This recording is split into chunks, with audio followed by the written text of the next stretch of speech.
अस्सलाम वालेकुम स्टूडेंट, आज की मेरी वीडियो है combination of capacitor. Combination of capacitor,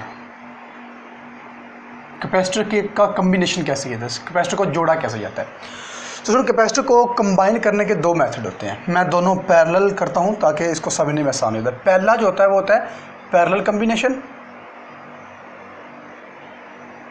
parallel combination, और सेकंड होता है सीरीज कम्बिनेशन। सीरीज कम्बिनेशन, ठीक है। ये दो तरह के कम्बिनेशन होते हैं इसके, तो दोनों को हम पैरेलल करते हैं। तो फ्रेंड्स, पैरेलल कम्बिनेशन और सीरीज कम्बिनेशन, अच्छा, जब भी इलेक्ट्रिशियन इलेक्ट्रिक उसका काम कर रहा है, वायरिंग का काम कर रहा होता है घर पे, तो याद रखें कि वहाँ पर जो कैपेसिटर लगाए जाते हैं वो पैरेलल कम्बिनेशन में लगाए जाते हैं। सॉरी, जो इलेक्ट्रिकल एप्लायंस में कैपेसिटर लगाए जाते हैं मोस्टली वो पैरेलल कम्बिनेशन में होते हैं। इसका फ़ायदा होता है, सीरीज कम्बिनेशन का एक फ़ायदा तो होता है लेकिन नुकसान इसका ज़्यादा होता है।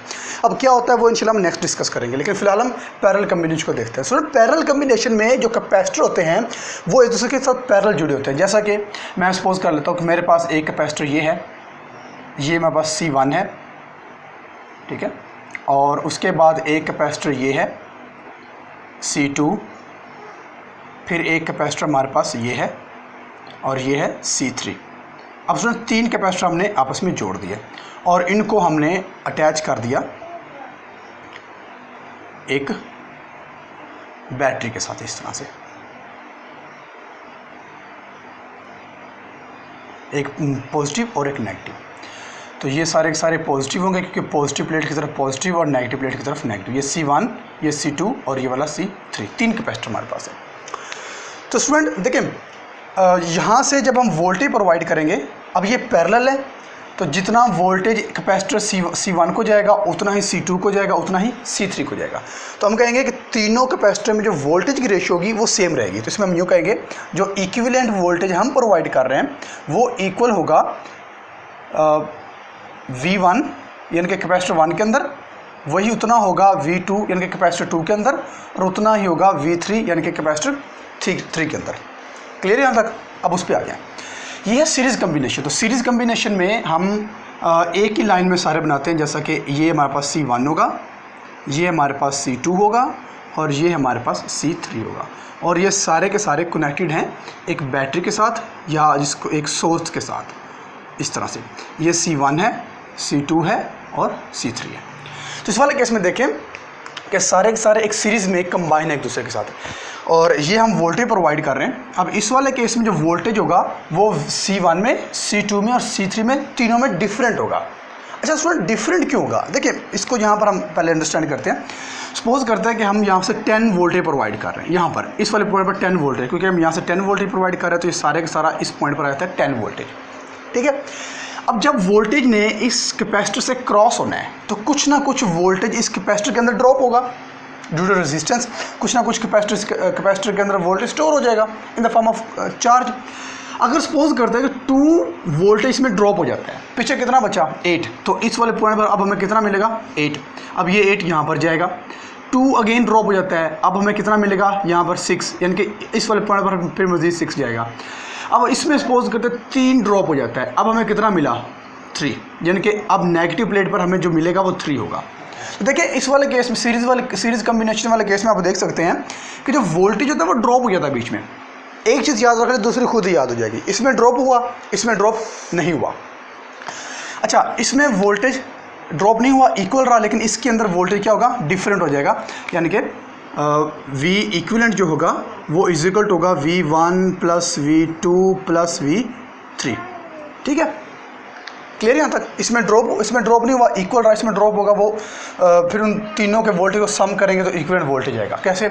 2 2 3 और ये 3, 2 2 4 4 और 3 7 7 और 3 जो बच गया था 10, तो हमें 10 यहाँ पर मिल रहा है, ठीक है। अच्छा, एक और चीज़ आपको मैं बता दूँ कि देखें, इसका हमने पढ़ा हुआ formula Q is equal to CV, ठीक है। अच्छा, C तो हमारे पास कैपेसिटेंस होती है, ये कांस्टेंट होता है। अब हम बात करेंगे सिर्फ और सिर्फ Q और V की, ठीक है। अब इसके अंदर V इक्वल है तो क्योंकि कैपेसिटर बात करता है चार्ज और वी की, तो यहाँ पर हम चार्ज और वी की बात करेंगे। यहाँ पर वोल्टेज अगर इक्वल है तो डिफरेंट क्या होगा, चार्ज। तो Q1 plus Q2 plus Q3, ठीक है। दो चीज़ें हैं ना कैपेसिटर के अंदर, वोल्टेज और कूलम, ठीक है। तो वोल्टेज अगर इक्वल है तो कूलम चेंज होगा, और अगर वोल्टेज चेंज है तो कूलम इक्वल होगा, ठीक है। ये क्लियर बात हुई। चलें, अब हम जो चीज़ सम में आ रही है वहाँ पर उसकी वैल्यूज पुट कर देते हैं।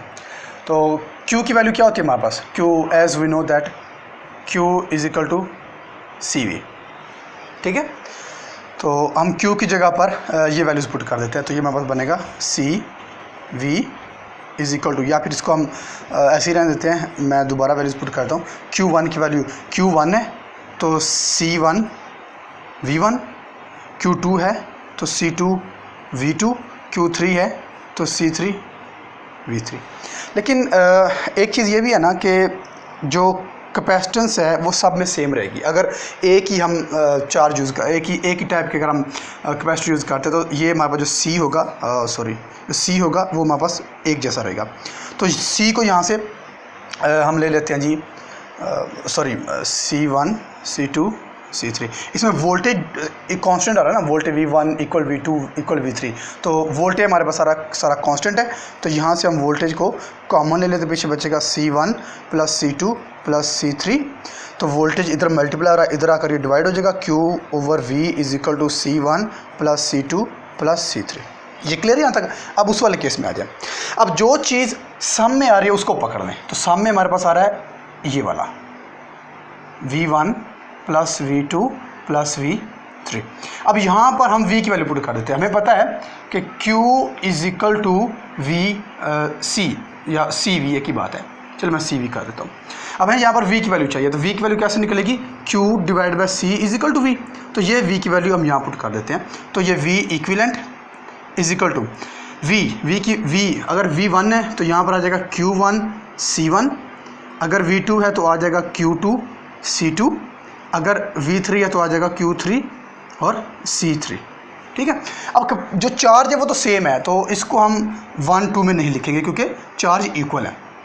अगर चार्ज इक्वल है तो चार्ज को हम ऐसा कॉमन ले सकते हैं, तो अंदर बच जाएगा 1/C1, 1/C2 और 1/C3। क्लियर। अब Q को इधर ले आए तो V/Q इज इक्वल टू, अब ये भी इक्विलेंट है और ये भी इक्विलेंट है, इस तरह यहाँ पर भी इक्विलेंट था और ये भी इक्विलेंट है, ठीक है।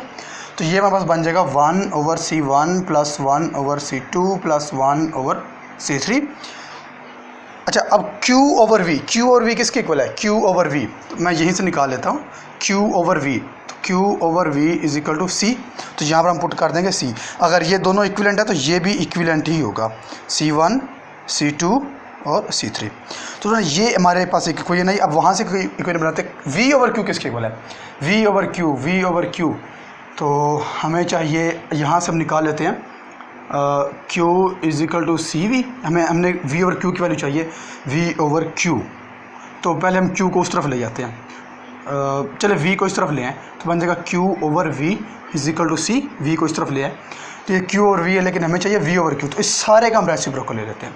तो ये बन जाएगा V/Q is equal to 1/C, ठीक है। तो इसकी जगह पर हम पुट कर देंगे 1/C। अगर ये दोनों इक्विलेंट है तो यहाँ पर ये C भी इक्विलेंट होगा, तो 1/C1 plus 1/C2 plus 1/C3। तो एक हमारे पास फार्मूला ये आ गया। ये फार्मूला हमारे पास आ रहा है सीरीज कम्बिनेशन में और ये फार्मूला हमारे पास आ रहा है पैरेलल कम्बिनेशन में। अब ये हमें बताते क्या हैं, देखें। अब इस वाले को तो पहले अंडरस्टैंड करते हैं, फिर इसकी बात करते हैं। C1 सपोज करते हैं कि C1 हमारे पास है जी 5, C2 हमारे पास है 3 और C3 हमारे पास है 2। तो इनका टोटल कितना बनेगा, 5 3 हमारे पास बन जाएगा 10, यानी कि जो C इक्विवेलेंट आ रहा है वो हमारे पास आ रहा है 10। ऐसी है। तो ये कोई हमें ये बता रही है कि जो इक्विवेलेंट कैपेसिटर होता है, इक्विवेलेंट कैपेसिटेंस होती है कैपेसिटर की, वो हमेशा ग्रेटर होती है किससे, बाकी तमाम कैपेसिटर की इंडिविजुअल कैपेसिटेंस से। अब इंडिविजुअल मतलब अगर हम अलग अलग लें, सपोज करते हैं मैं C1 को पहले पकड़ लेता हूँ। C1 हमारे पास कितना जी 5, लेकिन सम कितना आ रहा है 10, तो जो सम होगा यानी कि जो इक्विवेलेंट हमारे पास आ रहा है 10। अब जो इक्विवेलेंट होगा वो C1 से ग्रेटर है, क्योंकि ये 5 है और इक्विवेलेंट 10 है। मैं करता हूँ, ये 10 है, ये 5 का था, ये 3 का था, ये 2 का था, ऐसे ही है। इक्विवेलेंट हमारे पास 10 है, C1 हमारे पास 5 है। तो इसका मतलब है अगर हम इंडिविजुअल लें, सेपरेट लें, 1 बाय 1 लें, तो जो इक्विवेलेंट होगा वो हमेशा बाकी तमाम जो कैपेसिटर जुड़े होंगे उनकी कैपेसिटेंस से हमेशा ज़्यादा होगा। ठीक है, तो इस वाले केस में क्या हो जाएगा, इसका उल्ट हो जाएगा कि जो इक्विवेलेंट कैपेसिटेंस होगी वो हमेशा स्मॉलर होगी, वो हमेशा लेस होगी as compare to other individual. जितने ही बाकी कैपेसिटर होंगे इंडिविजुअली जो इक्विवेलेंट होगी वो कम होगी। तो इसे हम कहेंगे जो इक्विवेलेंट होगा, इक्विवेलेंट, चलिए मैं इसको शॉर्ट फॉर्म में, equivalent is always greater than individual capacitance. ठीक है, इस वाले केस में। लेकिन अगर हम इस वाले केस की बात करें तो इस वाले केस में जो इक्विवेलेंट होगी हमेशा स्मॉलर होगी। Equivalent is always smaller than all individual capacitance. ठीक है स्टूडेंट, ये बात क्लियर हुई। तो स्टूडेंट ये था आज का हमारा topic, parallel combination of capacitor, जो कि दो तरह के होते हैं, एक होता है पैरेलल कम्बिनेशन और एक होता है सीरीज कम्बिनेशन। Clear student? अच्छा स्टूडेंट, एक और बात हम यहाँ पर बात करते हैं कि जो कैपेसिटर की कैपेसिटेंस होती है वो डिपेंड किस पर करती है। तो याद रखना है अपने, यहाँ पर जगह नहीं है, चले मैं यहाँ पर बना देता हूँ, यहाँ पर कि पैरेलल कैपेसिटर की जो कैपेसिटेंस होती है वो डिपेंड किस पर करती है। कैपेसिटर हमारे पास ये होता है इस तरह से, एक पॉजिटिव और एक नेगेटिव। ठीक है, अब जो कैपेसिटर की कैपेसिटेंस होती है वो डिपेंड करती है कि इनके दरमियान में डिस्टेंस कितना है। एक तो डिपेंड करेगा डी पर, distance between plates of capacitor, ये। दूसरा वो डिपेंड करेगा डाई इलेक्ट्रिक मटेरियल पर, डाई इलेक्ट्रिक मटेरियल। अभी डाइलेक्ट्रिक मटेरियल क्या होता है स्टूडेंट? देखिए, अगर इसके अंदर चले एक काम करते हैं कि दो लोग बैठे हुए हैं, उनके दरमियान में कोई कुछ भी नहीं है, तो एक दूसरे से अच्छे से कम्युनिकेट कर सकते हैं, अपनी कम्युनिकेशन शेयर कर सकते हैं, ट्रांसफ़र कर सकते हैं। लेकिन अगर उनके दरमियान में दीवार बना दी है तो अब उनकी जो कम्युनिकेशन होगी वो स्लो डाउन हो जाएगी। बिल्कुल इसी तरह अगर कैपेसिटर के दरमियान में हमने कुछ नहीं रखा तो जो कैपेसिटेंस होगी वो ज़्यादा होगी। लेकिन अगर हम डाई इलेक्ट्रिक कोई भी मटेरियल रख दें, कोई वॉल बना दें, कोई भी जो है वो पेज रख दें, ठीक है, तो उसकी जो कैपेसिटेंस होगी वो इफेक्ट होगी। और तीसरा हमारे पास होगा वोल्टेज हम कितना प्रोवाइड करते हैं। ठीक है, sorry area not voltage, area of plates. ठीक है, ये 3 पॉइंट्स होते हैं जिस पर कैपेसिटर की कैपेसिटेंस डिपेंड करती है। एक, दोनों प्लेट्स के दरमियान डिस्टेंस, डाइलेक्ट्रिक मटेरियल जो हम रखते हैं, और इन प्लेट्स का एरिया कितना है। जितना ज़्यादा एरिया होगा उतना ज़्यादा उसके ऊपर चार्ज जो है वो स्टोर होगा। तो याद रखना कि कैपेसिटर की कैपेसिटेंस इन 3 पॉइंट्स पर डिपेंड करती है। Clear student?